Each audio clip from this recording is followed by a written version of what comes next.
Rheumatology, Chennai, as our speaker. The next speaker would be Dr. Rudraprasad Goswami, who is an Assistant Professor, Department of Rheumatology, AIIMS, New Delhi. And for the guest lecture, we have Dr. Eric Moran from Australia. And now call upon the first speaker, Dr. Iracon.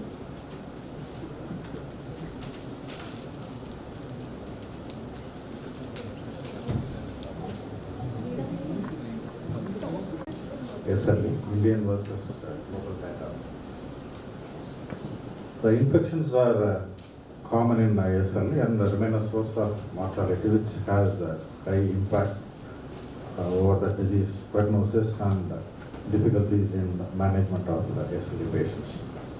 So we see the following types of infections like pneumonia, UTI, skin infections, cellulitis, and sepsis. The infections in ASL are similar to the general population and include the same pathogens, and at the same time, it can have infection with opportunistic infections.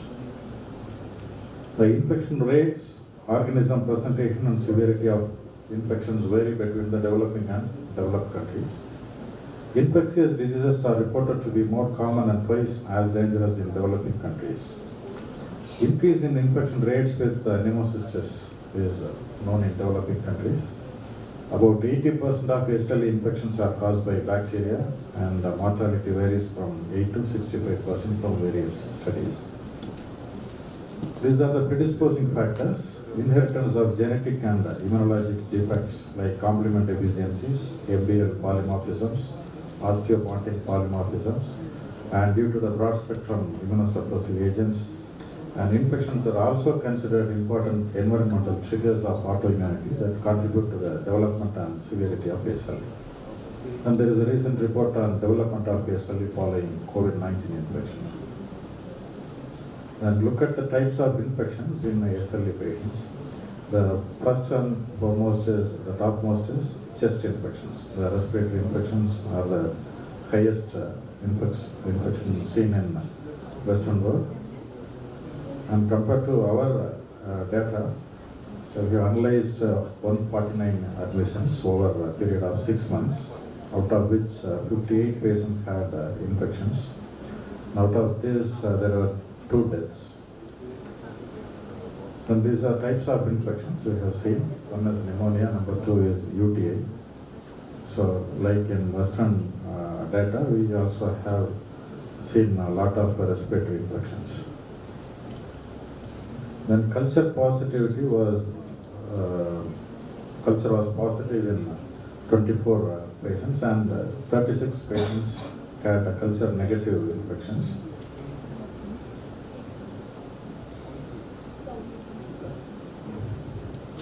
And going to the infections and its prophylactic management. The first one is hepatitis B infection, which has a prevalence of past resolved HPV infection in AC and SLE patients is 16.5 to 25.8%. With immunosuppressive therapies, the rate of reactivation of hepatitis in asymptomatic HPV carriers was 39.5%, and in those with past resolved HPV infection. 1.9% experienced a seroreversion of hepatitis B surface antigen. Daily dose of prednisolone of 5 milligrams or more was identified as a risk factor for HPV reactivation, whereas preemptive antiviral therapy was protective. The APLAR guidelines says screening and treatment for active hepatitis B and C infection is recommended before immunosuppressive therapies. Occult hepatitis B screening with IgG, anti-HPG, and HPV DNA, and preemptive treatment should be considered for patients undergoing B-cell interpreting therapy or intensive immunosuppression. Regarding the Hep C, the prevalence of Hep C infection in patients with SLE is 1.1 to 16.5%, which is significantly higher than in normal population. The reactivation of hepatitis Z was reported to occur in 38.5% of Chinese SLE patients over 8.4 years. The finding not associated with immunosuppression. So routine screening for anti-HCV antibodies is recommended before starting immunosuppressive therapy.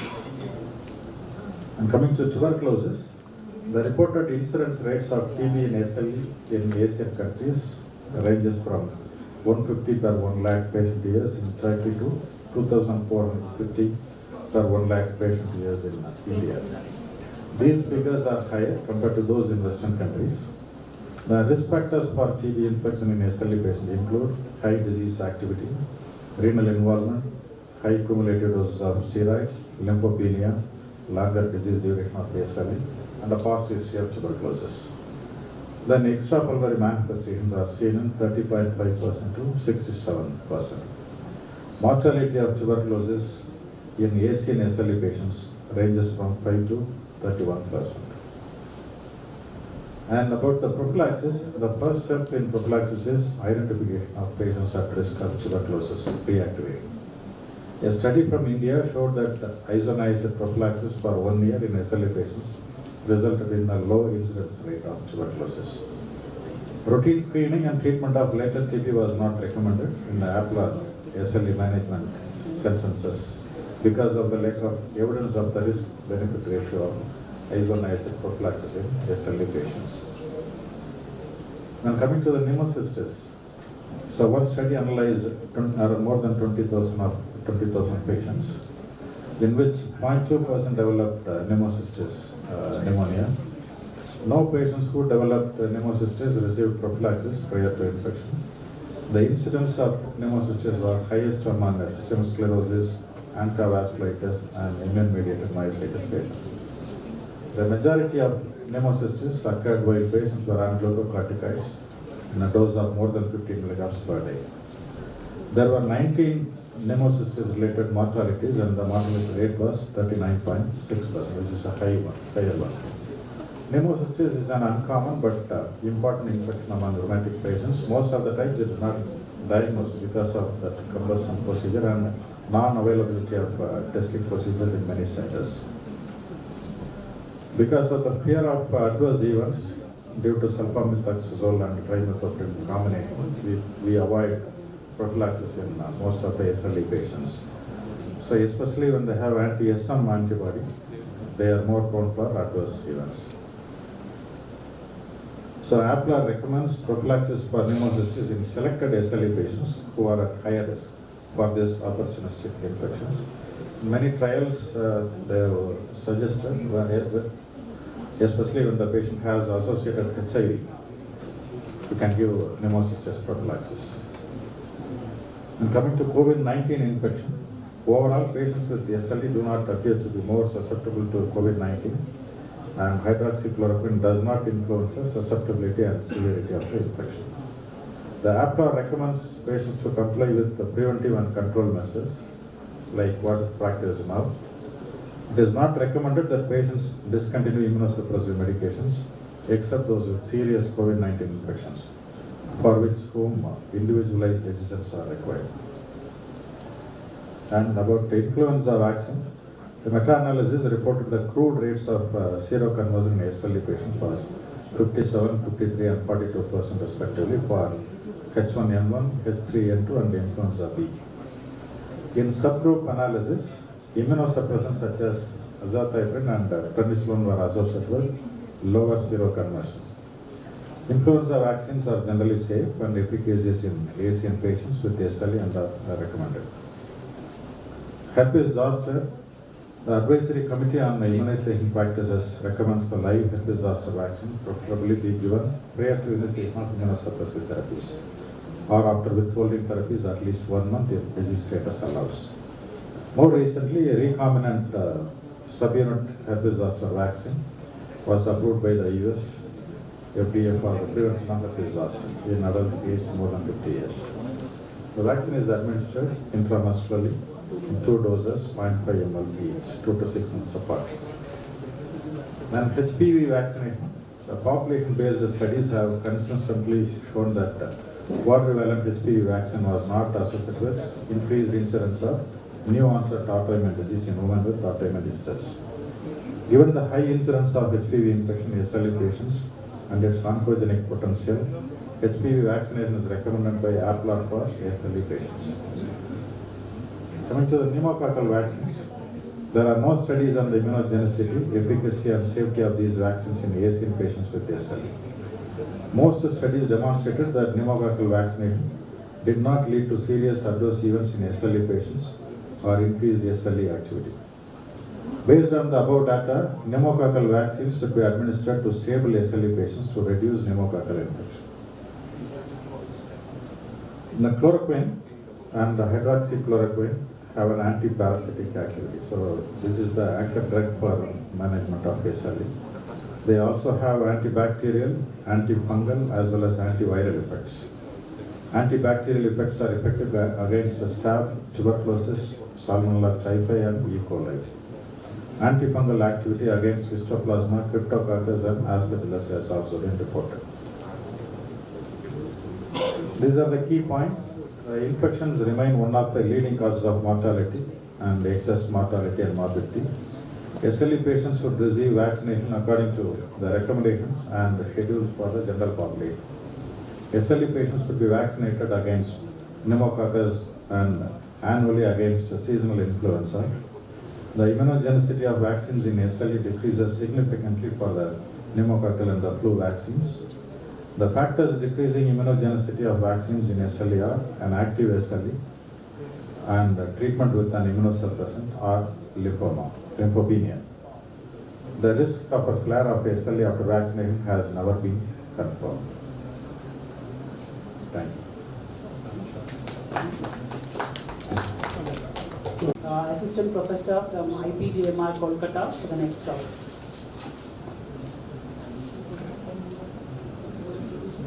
You know that lupus is a strong genetic hereditary component, and to evaluate that, there would naturally be expected some amount of familial aggregation. These 5 are basically the studies which systematically looked at familial aggregation in these scenarios. There was the very first one described an odd lupus family of 8 patients those 8 patients had almost 15 members in their entire family, extended family, which had lupus. That was back in 1994. After that, it started with the Gladel cohort from South America, from Mr. Alarson Segovia. Thereafter, 4 or 5 other studies came up. Lastly, with one study from India, that is CMC Vellore. Mostly, there are 2 different study designs that we consider over here. One is a pedigree analysis, so you get a cohort of lupus patients and you try to do a very good, extended, expensive familial analysis, get people of lupus whose family also has lupus. That's a pedigree analysis, and then you go about analyzing that pedigree. And then there is a nationwide cohort kind of studies. So the easier ones obviously are the pedigree analysis. The model pedigree analysis was given by this method was given by the Gladel cohort. So they get their family members, whatever lupus patients they have in their cohort. They ask the family members basically on this questionnaire to try to screen positive family members. And after doing that, now they get a probable positive relatives whom they cannot directly medically examine with hand, and some relatives who have disease who had lupus-like or RA-like or whatever autoimmune-like symptoms. Now they went the mind, interviewed the medical practitioners who treated or is treating these family members, reviewed the charts, reviewed the reports, and took a consensus whether they can be classified, if they cannot be directly examined and tested at the center, if they can be classified as lupus or not. So this is a very robust methodology to start with. Now they are using all these studies, they consider they focus on this construct called a lambda. So lambda is nothing but a family prevalence. So you get a prevalence from the family. So if you have n number of family members, and you get a number of family members who have lupus, so the numerator would be NA divided by N, and you divide that, so it kind of stratifies that according to the population prevalence of lupus. So we'll come to lambda later. So this lambda is a kind of an assessment of how a family recurrence risk can be expressed for lupus. So higher the lambda, the higher the recurrence risk of lupus in a family. But again, the major hinge, the major hiccup on the lambda is the population prevalence, which for lupus is highly variable from one population to another. So the highest population prevalence is possibly in Native Americans, the Red Indians. The population prevalence goes as high as 260 per 100,000. The lowest, again the second highest would be African Americans. The lowest possibly is our Caucasian counterparts. However, so they estimated their family prevalence, the lambda would be around 5.4 for Latin American population prevalence, and first degree relatives had a prevalence of 2.7% among the complex families. So we can, in the latest studies, there are two latest studies, one was Sinicata et al. From Brazil. They had some important salient methodological differences. One, they estimated that, yes, if it is heritable, then the heritability should be more expressed when the disease occurs in the young. So childhood onset diseases should have a higher lambda. Second, in the Sinicata et al. Study, the diagnosis was relied on whatever diagnosis was made in the Gladel cohort. And third, their estimation of the population prevalence was a bit dicey.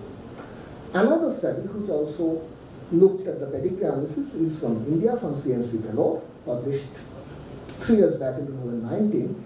They did a detailed family history approach. They looked at all possible diseases that there were.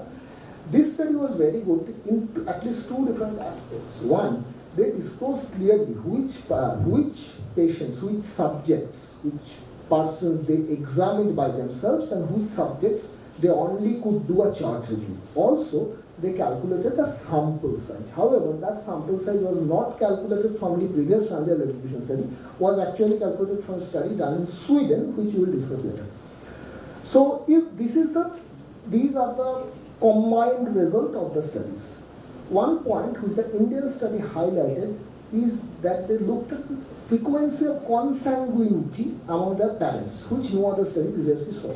We know in some population consanguinity is higher, in some population consanguinity is lower, and higher consanguinity will naturally lead to more heritability estimates. However, if you look at the lambda values, the Gladel cohort has a lambda in first degree relative about 5.4. The Brazilian study, in children, the lambda value was very high, approximately 25. In adults, it's approximately 15. In the Indian study, the lambda value in the first degree was 78. That could be true. Again, that could be very well false. All of lambda depends on what your estimation of population prevalence is. What is the denominator of your lambda? There is, till date, not a known good, robust estimation of population prevalence or incidence of lupus in India. Only one study is available regarding that.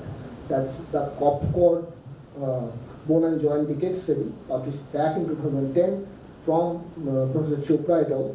And that did not have a very robust methodology of finding out a prevalence. However, if we dispense the lambda and just look at number of multiplex SCD families among the entire cohort of lupus, then the estimated percentage remains very, very stable. It's around 9 to 12% among these cohorts. So let's now dispense with this pedigree studies and let's look at population registered studies. There are 2 studies, one from Taiwan and another from Denmark. Taiwan has larger population, Denmark has a smaller population. Both contacted national registries to codify patient, to define relatives, to define first and secondary relatives, and to define a diagnosis. So the results could be dicey, but both of these countries are known to have a very robust population registers, and both the authors claim that their assertiveness of being correct for a diagnosis, be it patient relative, secondary relative, or a diagnosis, is more than 95%, which is great. There are 2 differences between these 2 studies. One is that the Taiwan study did take entries from 1995 onwards. The Danish study did take entries from 1950s onward.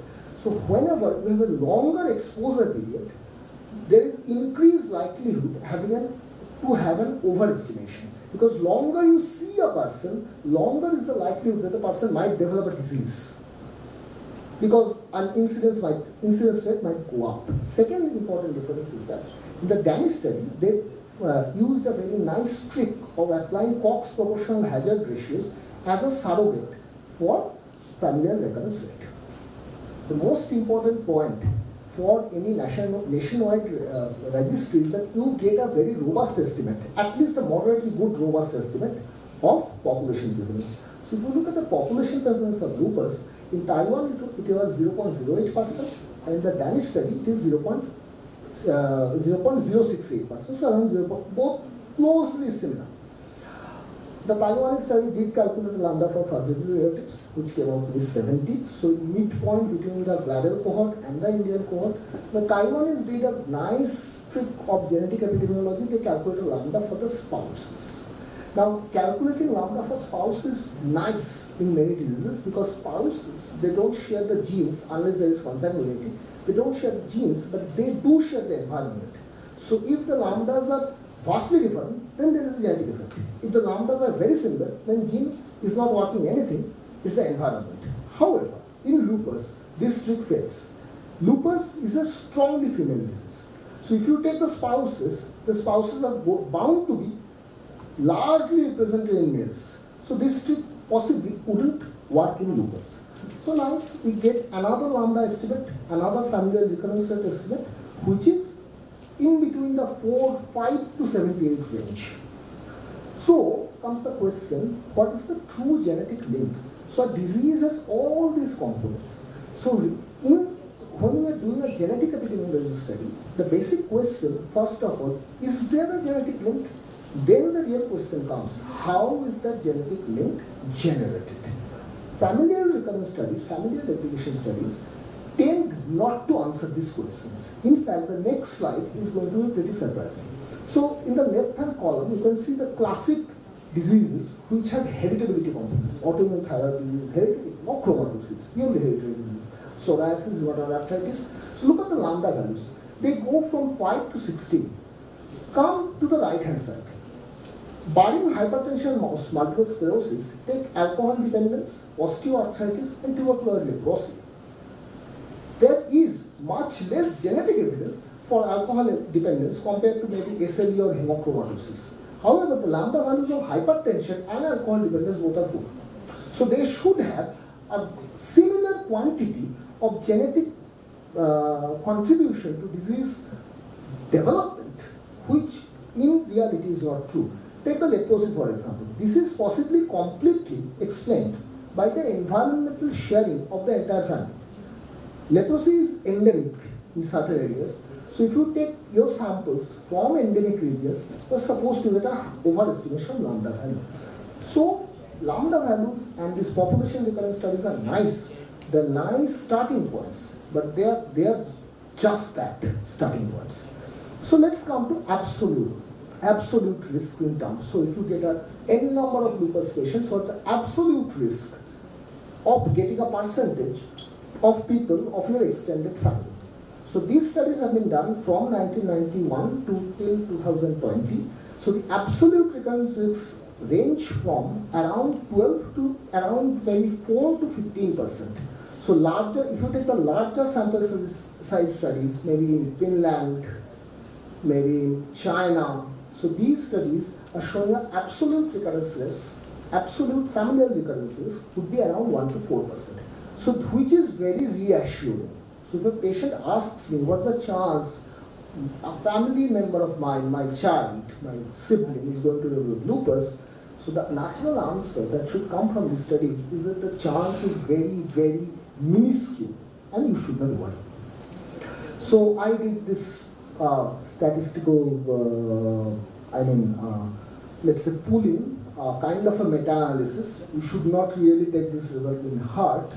I did a coding in Excel, so I planted all these studies, taken only those studies which have more than 500 sample size, pulled them, took a random model, and the effect size, that is the absolute familial recurrence risk, was around 5%. So that's my conclusion. Familial application studies are nice. Repeating them over time is not going to help us unless we really know the population prevalence rate of a disease in the population that I'm taking the sample from, and repeating the studies over time in our countries or maybe some other countries where these studies have not been done would be just reinventing the wheel. Thank you. That's all. Thank you.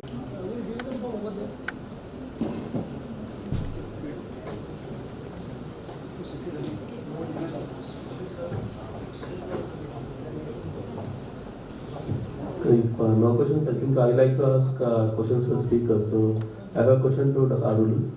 So about the prophylaxis, because you said in your talk the TB prophylaxis with isoniazid, we know it is hepatotoxic and giving it for more time will develop the resistance to isoniazid. So that is one thing area. But you said recommendation doesn't recommend to use INH. So we need a clarity on that. Yeah.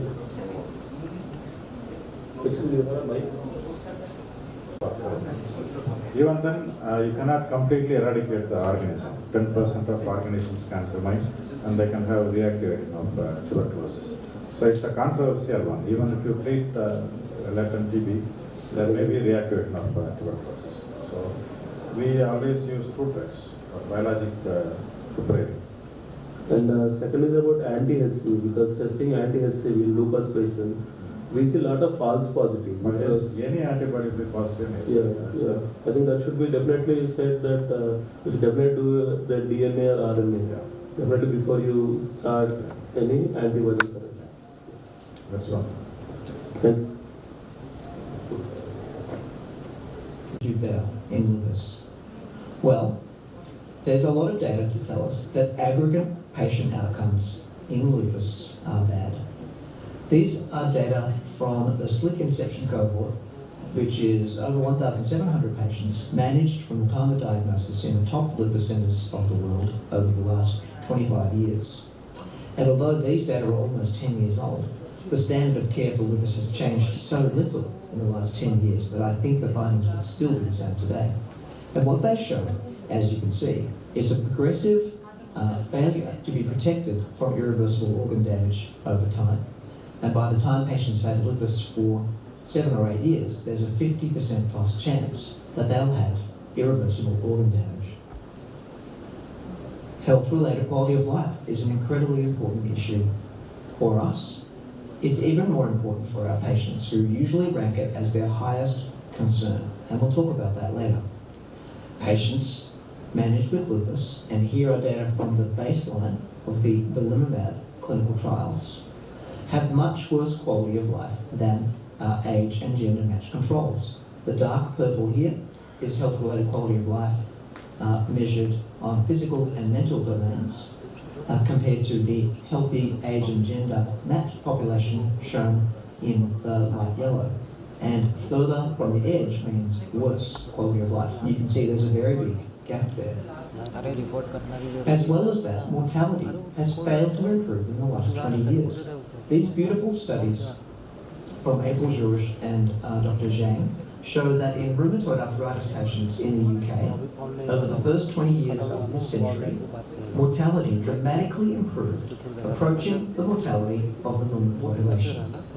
In the exact same period of time, mortality from lupus did not change at all and remains drastically higher than the healthy population, as you can see, with a cumulative incidence of death of 10% at 7 or 8 years.